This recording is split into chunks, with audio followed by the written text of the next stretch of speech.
Hey everyone, tomorrow we've got another big day coming up. It's the day when we're going to put the corrugated metal roofing on the sides of the cabin. And you know, I've thought about this a lot over the last few days and actually been watching a lot of videos, reading instruction manuals and all of that again, really trying to immerse myself in it so hopefully nothing comes as a surprise. But you know, when I compare what we're about to do tomorrow to the lifting of the walls, I think that maybe I overestimated the amount of effort for the lifting of the walls, and potentially I have underestimated the amount of work required to get this corrugated metal roofing, and by the way, the insulation too, getting all that up. And so, you know, I've really been trying to focus the last couple days and anticipate kind of how this is going to go and try to work out somewhat of a process in my head. But there's one particular issue that I think may prove to be difficult tomorrow, and I'm going to show you what that is. Okay, so that is a chimney flue, and that is going to sit on the top of the ridge beam. This angle bracket right here will rest at the very top where the two walls meet. That is about 20 feet in the air, maybe 21 or so. This thing is steel. I mean, it is very heavy. It is about 10.5 inches in diameter. It's a circle. And so this has to go up there. It's going to bolt down to the ridge beam. And then we've got to lay that 32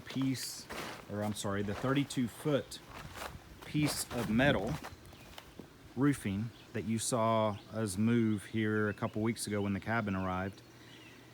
It's going to be way up there. It's about 3 feet wide and 32 feet long. And I've pretty much got to cut that while I'm up there, because we won't know the exact location of everything until we actually get the other sheets up.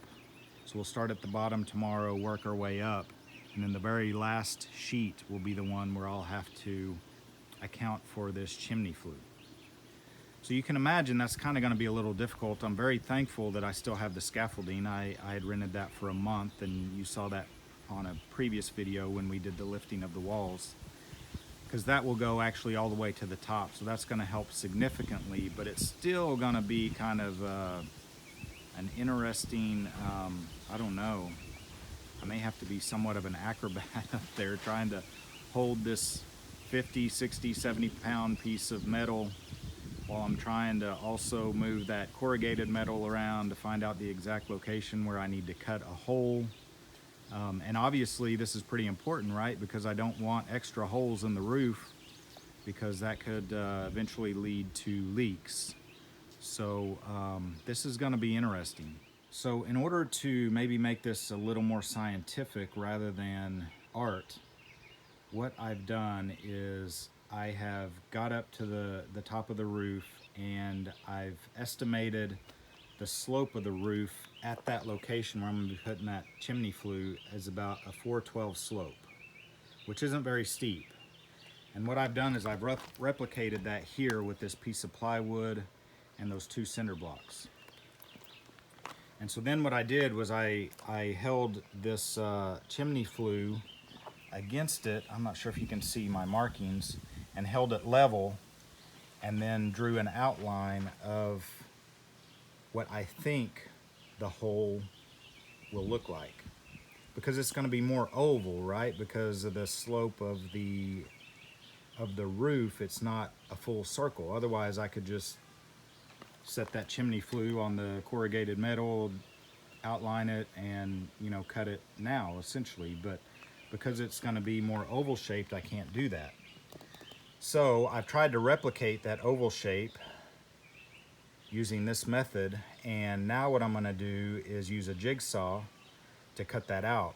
And my hope is that after I get it cut, it will be close and maybe even a little short, which is fine. I'd rather it be short than too much of a cut, because like I said, that'll lead to leaks in the roof.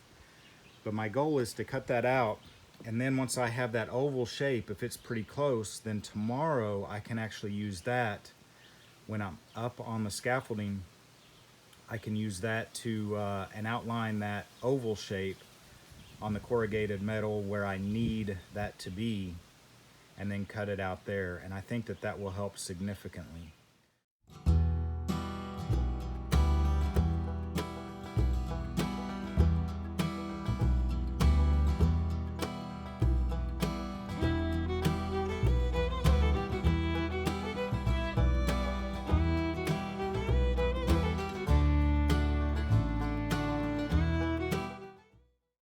All right, so this is the real test. I just got done using the jigsaw to cut out this circular hole in the plywood. And you can see that it's not quite going over the chimney flue. And it's mainly just on this side here. So I'm gonna cut a little bit more with the jigsaw. And then you'll see that it's kind of a little bit of a gap here, but I think that that will fill in once I get it over the top, because it's supposed to be more oval because of the slope, if that makes sense. So let's give this a shot again. Okay, so I made that hole a little bit bigger, and you can see the pitch and how it's sitting on that chimney flue. That isn't exactly a 412. I'm kind of having some problems because the plywood is obviously rigid and the corrugated metal won't be tomorrow. It's more flimsy, but let me show you kind of what that looks like around there. You can see it's a pretty good fit.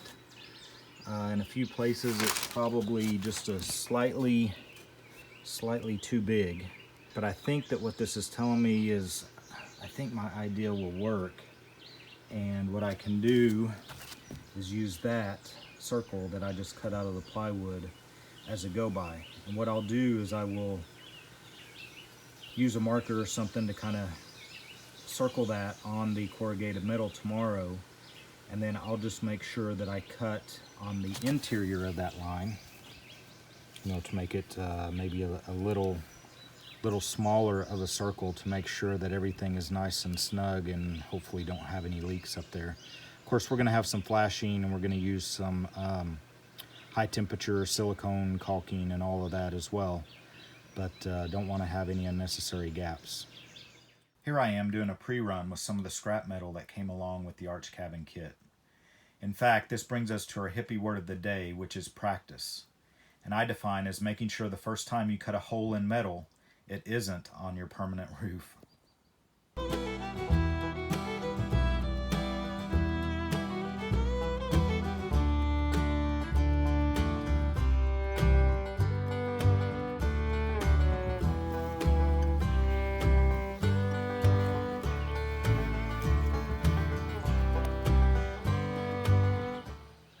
One other thing that I've done in preparation for putting on the insulation and corrugated metal tomorrow is, you can see that at the perimeter joists I put up some 2x4s, and those are exactly 4 inches below the top of the angle bracket, and that's what the arch cabin instructions said to do.